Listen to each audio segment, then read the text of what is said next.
I want you to take a minute and listen to me this afternoon. I just have one question for you. Have you discovered your God-given talent yet? Have you discovered your God-given gift yet?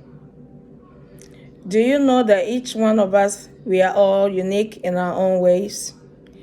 Do you know that God has put something special in us?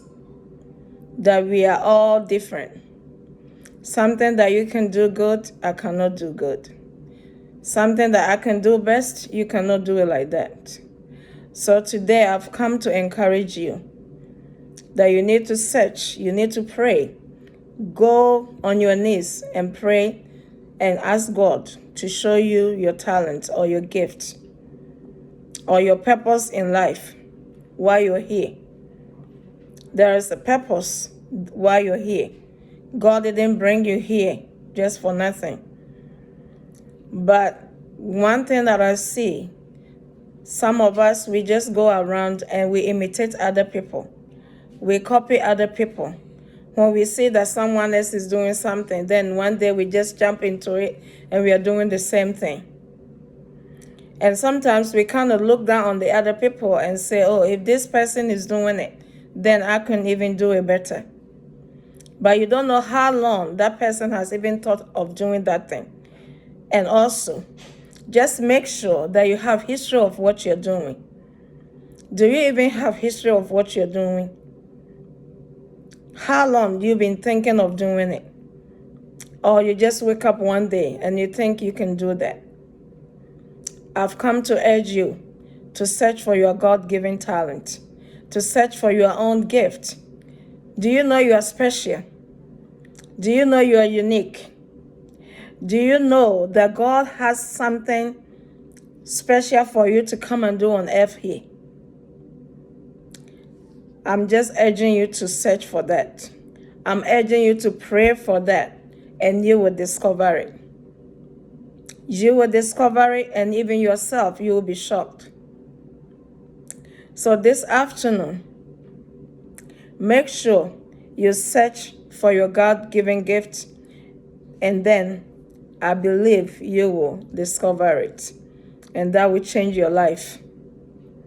Some of us, we go around and we just imitate other people.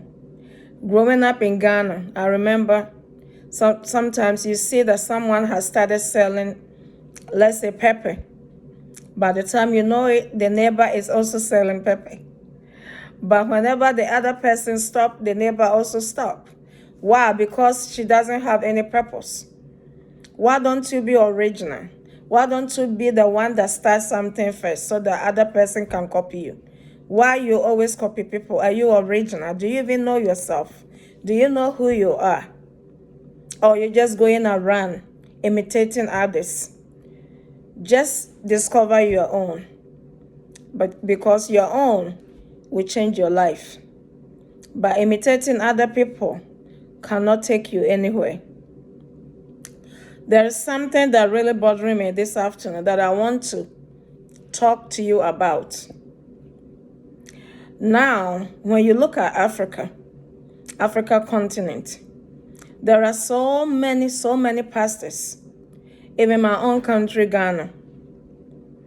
But my advice to my brothers and my sisters who are right now planning to become pastors is that make sure you are working under another pastor. Make sure you are trying to get experience from somewhere else. Don't just wake up one day and think that, oh, I can read the Bible, I can preach well, I know how to pray very well, so I can start my own church. No, there is nothing like that.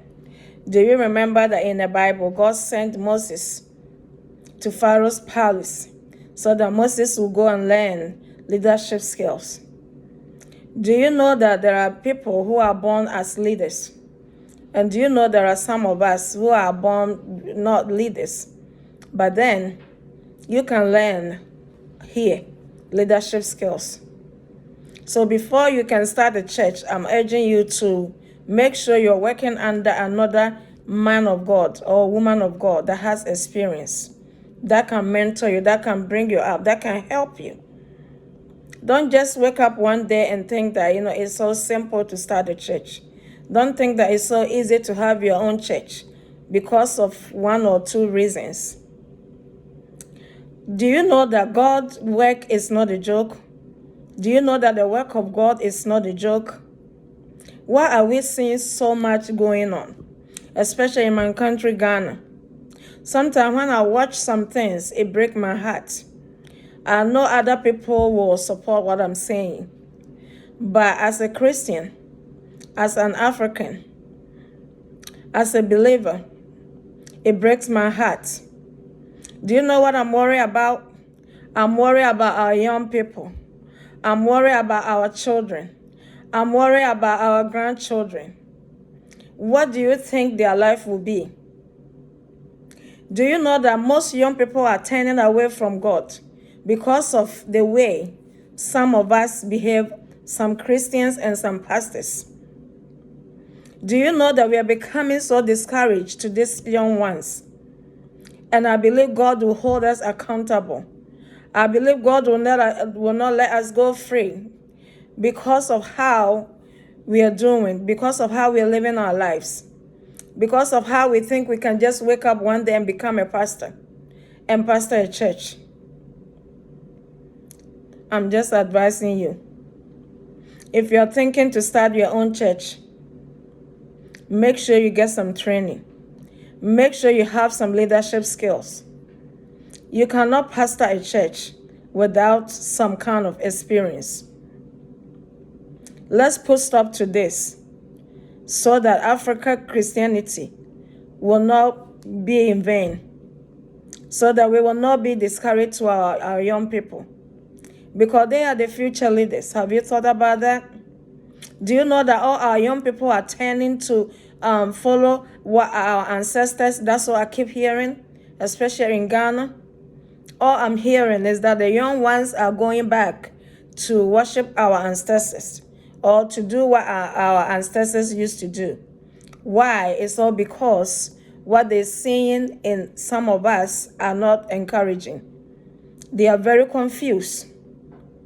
And you and I'm urging you, if you're Christians, let's join ourselves together. Let's join our hands together and pray for our young people, because our young people are very confused, especially when they see the way some of these young pastors are doing.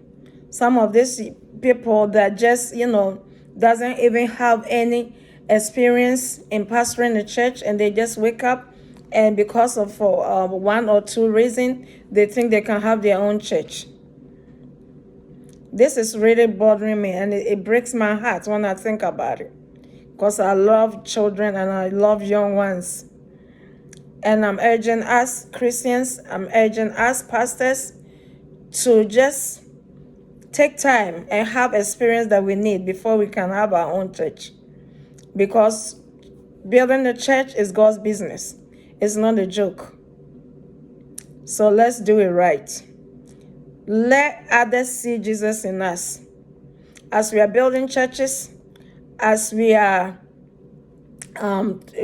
training our members, let our life also resemble Jesus. Let people see Jesus in us. I don't want us to become discouraged to our young people. So that's why this afternoon I want to share this with you. And this is very important to me. Thank you so much. And remember, search for your God-given talent, search for your God-given gift, and you will discover it. Thank you for watching me. I love you so much. My name is Esther Okai, and I'm a Ghanaian gospel artist. If you want to see my videos, you go to YouTube, you search for Esther Okai, you'll find me. Instagram, Facebook, and TikTok, you'll find me. God bless you for watching me. See you soon. Bye-bye.